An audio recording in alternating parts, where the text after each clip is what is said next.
Assalamualaikum warahmatullahi wabarakatuh. Saya perwakilan dari kelompok 3 ingin mempresentasikan tentang laporan analisis kritis hardware vs microprogrammed. Di sini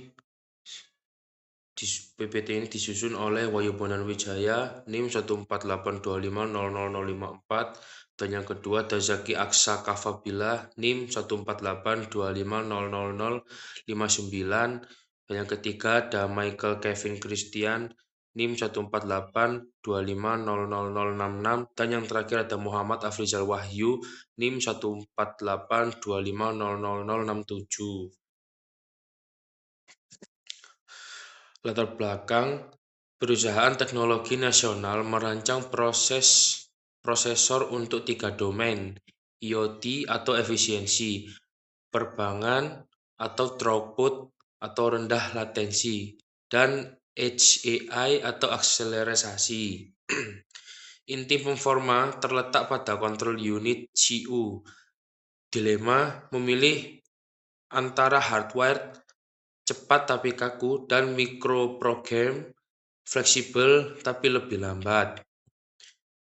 Target performa melebihi 30%, efisiensi biaya, waktu rilis cepat, dan arsitektur tahan 10 tahun.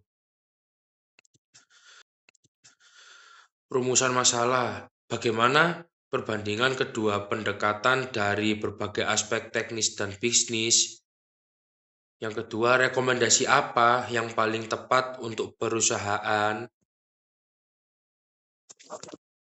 Di sini saya melanjutkan presentasinya dari Bondan. Saya Muhammad Afrizal Wahyu, NIM 148250067.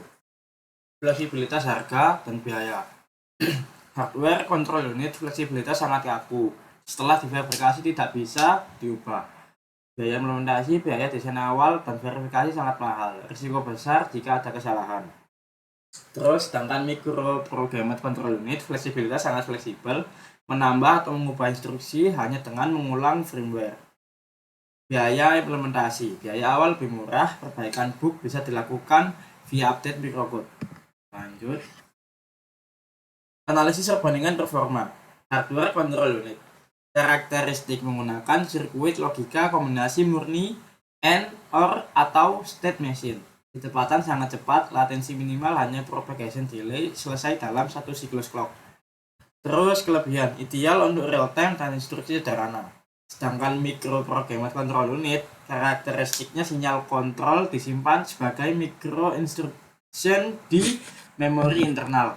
Kecepatan lebih lambat, butuh siklus tambahan untuk fetch dan microcode. Kelebihan dari microprogrammed control unit yaitu efisien untuk instruksi kompleks seperti perkalian atau kriptografi. Lanjut.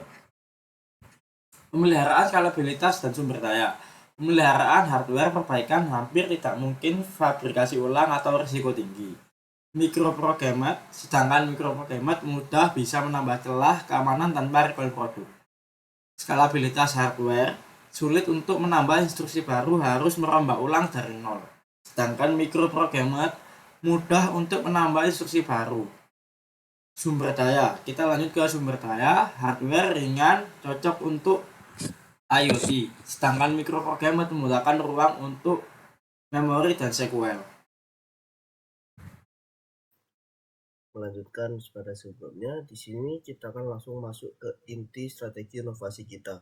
Berdasarkan analisis terhadap kebutuhan artificial intelligence dan efisiensi sistem, mari kita lihat slide rekomendasi untuk perusahaan. Rekomendasi utama kami untuk perusahaan sangat jelas. Terapkan arsitektur kontemporer hybrid. Apa artinya? Kita tidak lagi harus memilih salah satu, melainkan kita akan menggabungkan kekuatan dari hardware dan microprogrammed control unit. Pendekatan cerdas ini kita bagi menjadi 2 jalur eksekusi.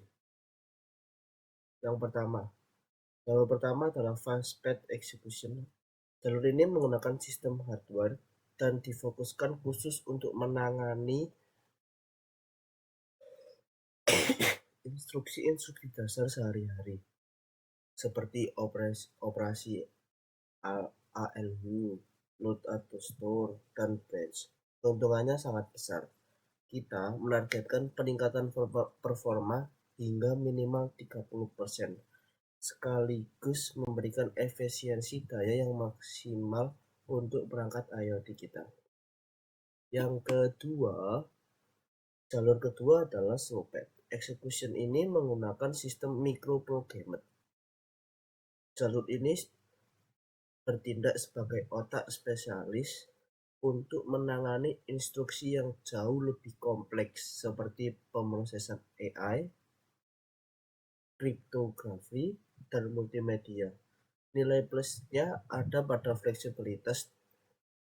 Tim developer kita akan jauh lebih mudah melakukan pengembangan dan penambahan fitur di masa depan. Sebagai pelengkap sistem hybrid ini, kami juga merekomendasikan penggunaan Wearable Control Stores berbasis RAM. Ini sangat krusial di era digital saat ini. Kenapa? Agar prosesor kita mampu menerima update keamanan secara jarak jauh atau bisa kita kenal remote. Jadi kita bisa langsung mengatasi kerentanan sistem di masa depan tanpa harus mengganti hardware fisiknya. Tentu saja, setiap langkah strategis dan arsitektur baru pasti membawa tantangannya tersendiri. Mari kita berlari ke slide resiko yang akan muncul, beserta langkah mitigasi dan yang sudah kami siapkan. Ada 3 resiko utama yang sudah kami petakan. Resiko pertama terkait penerapan hardware tadi. Desain ini memakan waktu yang cukup lama. Jika tidak dikelola, proses validasi sirkuit bisa menunda jadwal peluncuran produk kita ke pasar. Solusi dari kami, kita akan menggunakan perangkat lunak CAD atau EDA yang dilengkapi teknologi High Level Synthesis. Ini akan mengotomisasi dan mempercepat proses perancangan sirkuit secara signifikan. Resiko kedua adalah masalah latensi pada instruksi AI dan kriptografi di jalur Slowpad. Jika kita hanya mengendalikan memori ROM tradisional, performanya akan melambat. Solusi taktisnya, kita akan menerapkan metode microcode caching menggunakan memori RAM yang berkecepatan tinggi. Dengan begitu, proses instruksi yang berat sekalipun akan tetap berjalan mulus tanpa mengorbankan performa.